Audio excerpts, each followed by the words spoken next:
Selamat malam, salam sejahtera. Terima kasih karena bersama dengan saya di Nazlin Unity Channel. Wah, malam ini memang paling panas punya isu dan tolong saya untuk share video ini supaya semua orang tahu Anwar Ibrahim bukan main-main, bukan alang-alang, bukan hanya batuk di atas tangga dan hanya melempar batu sembunyi tangan, tetapi benar-benar melaksanakan apa yang beliau kata, apa yang dia cakap, dia buat.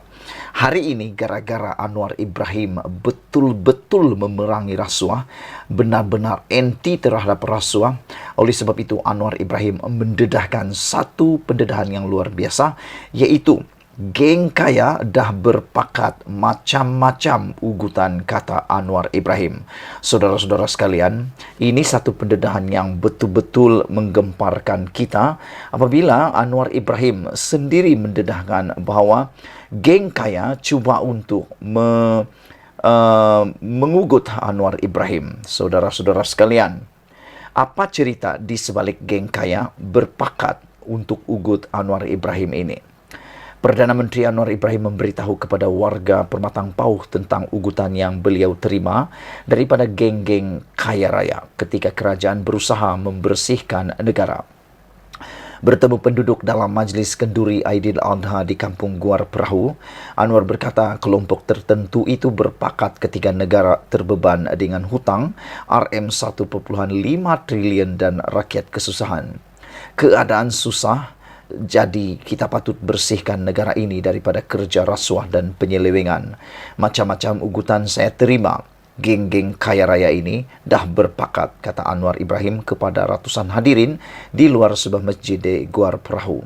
Anwar turut membidas kelompok yang cuba memainkan sentimen Melayu dan sebagainya ketika pembersihan itu.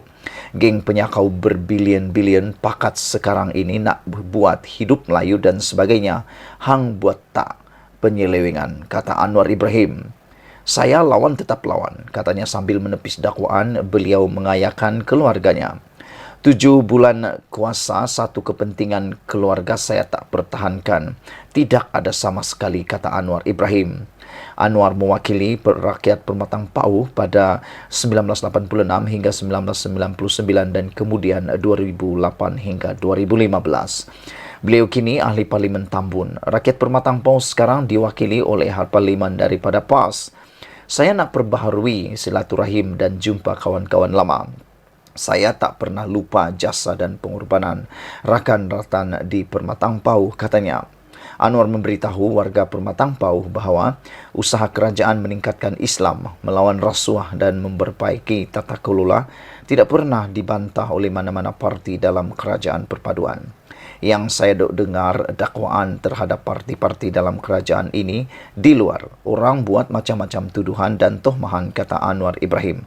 Saudara-saudara sekalian, apabila Anwar Ibrahim mendedahkan, membongkar rahsia besar geng kaya yang berpakat mahu mengugut beliau ini satu perkara yang memang perlu kita kecam. Kalau anda setuju dengan kecapan ini, share video ini. Saya setuju bahawa apa yang dibuat oleh Anwar Ibrahim ini perlu diteruskan tanpa rasa takut kepada sesiapapun. Kerana negara ini bukan milik orang-orang kaya. Negara ini milik semua rakyat Malaysia.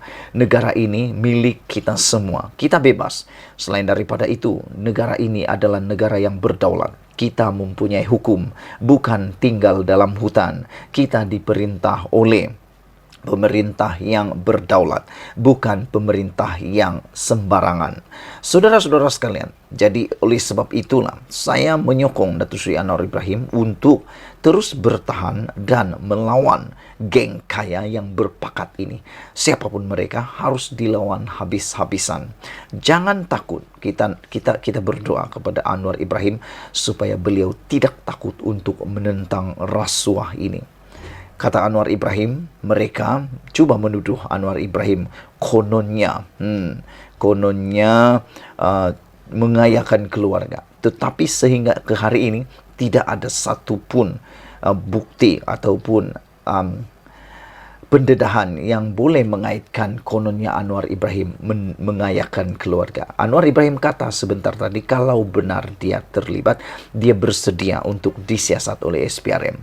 Jadi kalau ada Apalagi, apa nak ditunggu? Selain daripada itu, Anwar Ibrahim kata, dia lawan tetap lawan. Kita mau berdoa untuk Anwar Ibrahim supaya beliau tetap kuat, gagah, dan sehat. Lawan tetap lawan. Jangan alang-alang. Kalau bukan kita, siapa lagi? Kalau bukan sekarang, bila lagi? Nak tunggu orang, siapa lagi kan? Kitalah generasi yang harus menentang rasuah, membersihkan negara ini sebersih-bersihnya. Anwar Ibrahim kata, beliau kata, keadaan susah, jadi kita patut bersihkan negara ini daripada kerja-kerja rasuah dan penyelewengan. Macam-macam ugutan, saya terima kata Anwar. Geng-geng kaya raya ini dah berpakat, kata beliau lagi. Geng penyakau berbilion-bilion, pakat sekarang ini nak hidup Melayu dan sebagainya. Hang buat tak penyelewengan itu, kata Anwar Ibrahim. Saudara-saudara sekalian, ini waktunya untuk kita menyokong dan ini waktunya untuk kita bersihkan negara ini daripada kanser, penyakit rasuah yang sudah lama menular ini. Semoga dengan kekuatan Datuk Seri Anwar Ibrahim ini, keberanian beliau ini terus membuat geng-geng penyakau, geng kaya raya yang tak suka pembersihan, yang tak suka rasuah hapuskan dalam Malaysia, semoga mereka cepat-cepatlah bertaubat, mendapat hidayah baru daripada Tuhan Yang Maha Esa. Sekian dulu untuk kali ini, ikuti terus selepas ini. Selamat petang, salam sejahtera. Terima kasih kerana bersama dengan saya di Nazilin Unity Channel. Petang ini sekali lagi kita digemparkan lagi pemimpin MIC keluar parti. MIC seperti yang kita tahu ialah komponen kepada Barisan Nasional. Tetapi ini adalah orang kedua yang telah keluar daripada parti MIC dalam masa seminggu. Sebenarnya apa yang sedang berlaku dalam parti MIC ini sehingga berlaku lompat atau keluar parti lagi? Mereka hendak ke mana? Pemimpin-pemimpin yang keluar MIC ini sebenarnya hendak melakukan apa? Mereka hendak pergi ke mana? Takkan pula tiba-tiba pindah ke Perikatan Nasional pula. Tidak sampai 3 hari, susulan ahli Dewan Negara C. Sivaraj mengumumkan keluar daripada MIC. Hari ini giliran seorang lagi pemimpin muda dari parti itu berbuat perkara sama. Kali ini Ketua Pemuda MIC Selangor P. Punitan mengumumkan keluar dari parti. Dia memaklumkan perkara itu kepada Presiden S.A. Venis Gerwaran, menerusi sepucuk surat yang bertarik hari ini. Dalam surat itu, Punitan berkata dia melepaskan jawatan sebagai Ketua Pemuda MIC Negeri Selangor dan Ketua Pemuda MIC Cawangan Bandar Baru Batang Bejuntai, Kuala Selangor berkuat kuasa serta-merta. Setelah berkhidmat dan menjawat pelbagai jawatan di bawah MIC selama 15 tahun, hari ini saya membuat keputusan yang berat untuk meletakkan semua jawatan saya dalam MIC, kata beliau lagi. Menerusi surat ini, saya ingin menyampaikan ucapan terima kasih yang tidak terhingga kepada semua pimpinan MIC pusat, negeri, bahagian dan cawangan di seluruh negara, serta rakan-rakan yang bersama saya sehingga ke hari ini, kata beliau. Saya percaya saya telah memberikan khidmat yang terbaik serta komitmen yang tinggi dalam 15 tahun saya berkhidmat bersama MIC, katanya lagi. Ketika dihubungi Malaysia kini, Punitan mengesahkan bahawa dia telah meninggalkan parti itu. Saya mengesahkan keluar dari MIC, namun keputusan tidak terkait dengan saudara Sivaraj atau mana-mana pihak, kata beliau. Keputusan ini adalah keputusan peribadi saya, kata beliau lagi. Saya berharap MIC akan terus menjadi suara masyarakat India di bawah kerajaan perpaduan ini, katanya. Punitan pernah memegang jawatan ahli jawatan kuasa MIC pusat serta pernah menjawat jawatan sebagai Setiausaha Pemuda MIC Kebangsaan dan Ketua Penerangan Pemuda MIC Kebangsaan. Sivaraj pula adalah bekas naib presiden parti itu, mendakwa keputusannya meninggalkan MIC adalah terbaik buat dirinya dan juga parti memandang dirinya dilihat sebagai ancaman kepada kepimpinan sedia ada dalam parti. Sivaraj dipecat daripada CWC MIC pada awal bulan ini. Walaupun dia mendakwa dia tidak dimaklumkan sebab pemecatannya, sumber MIC memberitahu bahawa tindakan itu ekoran kegagalan yang menghadiri program Madani Government Education Development and Future of Indians di Shah Alam pada 10 Jun lalu yang dirasmikan oleh Perdana Menteri Anwar Ibrahim. Program itu dianjurkan oleh Biro Pendidikan MIC dengan sokongan mitra Unit Transformasi Masyarakat India Malaysia. Sekian dulu untuk kali ini. Jangan lupa tinggalkan komen anda, tekan butang subscribe. Kita jumpa lagi. Bye-bye. Selamat pagi, salam sejahtera. Terima kasih kerana bersama dengan saya di Nazilin Unity Channel. Wah, sekarang ini heboh di dalam media sosial berkaitan dengan seorang menteri disaman. Siapa saman? Ikuti terus ulasan selepas ini. Tapi sebelum itu, sila tinggalkan komen anda, tekan butang subscribe. Tekan butang subscribe itu percuma. Share video ini supaya semua orang tahu ada menteri yang sudah disaman. Apa cerita? Kenapa disaman? Ikuti cerita ini. Hari ini disahkan, dakwa dipecat secara tak sah seorang ataupun bekas CEO Finas saman menteri. Nasir Ibrahim menuntut surat penamatan perkhidmatannya terbatal dan tidak sah mengikut undang-undang.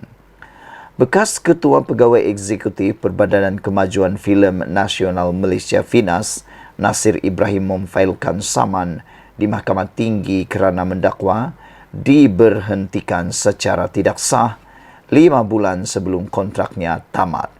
Nasir, 62 tahun juga, menuntut surat penamatan bertarikh 31 Mei ditandatangani pengerusi Finas Kamil Ahmad Othman tidak sah mengikut undang-undang dan terbatal. Dalam writ dan pernyataan tuntutan difailkan oleh Peguam Cara Sri Murugan & Co pada Rabu, pelantik menuntut kira-kira RM135,000 sebagai ganti rugi khas serta faedah 5%. Nasir berkata pemberhentian awal itu menyebabkan beliau malu dan mengalami tekanan mental. Beliau menamakan Menteri Komunikasi dan Digital Fahmi Fazil, Finas dan pengarahnya. Saudara-saudara sekalian, apa yang berlaku ialah beliau berkata,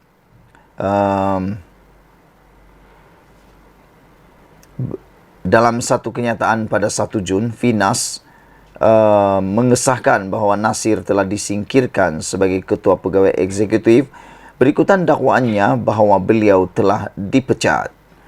Nasir yang dilantik sebagai Ketua Pegawai Eksekutif Finas dengan kontrak 2 tahun pada 1 November 2021 turut menuntut ganti rugi am dan bayaran lain yang difikirkan oleh mahkamah. Dalam kenyataan tuntutan dilihat FMT, beliau berkata pelantikan itu adalah bersamaan gaji bulanan RM20,000 dan allowance RM6,800. Oh, besarnya gaji dia kan. 26,800. Boleh tahan punya besar. Beliau berkata pelantikannya dikawal oleh Akta Badan Berkanun, Tata Tertib dan Secaj 2000 dan menteri boleh menamatkan perkhidmatannya dengan memberikannya notis 30 hari atau membayarnya sebulan gaji sebagai ganti tempoh notis itu. Nasir mendakwa beliau diminta berhenti pada Jun selepas dibayar gaji sebulan. Bagaimanapun beliau berkata, penamatan itu dilakukan dengan niat jahat dan tidak diberi alasan yang kukuh. Menurut Nasir, hari terakhir perkhidmatannya ialah pada 31 Mei lalu, berdasarkan surat yang ditandatangani menteri pada 5 Mei lalu. Beliau berhujah bahawa Finas tidak mempunyai lembaga pengarah yang sah, terdiri daripada sekurang-kurangnya 9 orang pada masa itu. Memandangkan hanya 4 orang, lembaga itu tidak diberi kuasa untuk mengeluarkan surat penambatan perkhidmatan, katanya. Jelasnya, Fahmi pada 1 Jun lalu memberitahu media bahawa keputusan memecatnya dibuat oleh lembaga pengarah Finas tanpa sebarang campur tangan daripadanya. Saudara-saudara sekalian, ini satu tindakan dakwaan yang mengejutkan kita semua apabila bekas CEO Finas menyaman Fahmi kerana berkata tindakan pemberhentiannya dibuat secara tidak sah.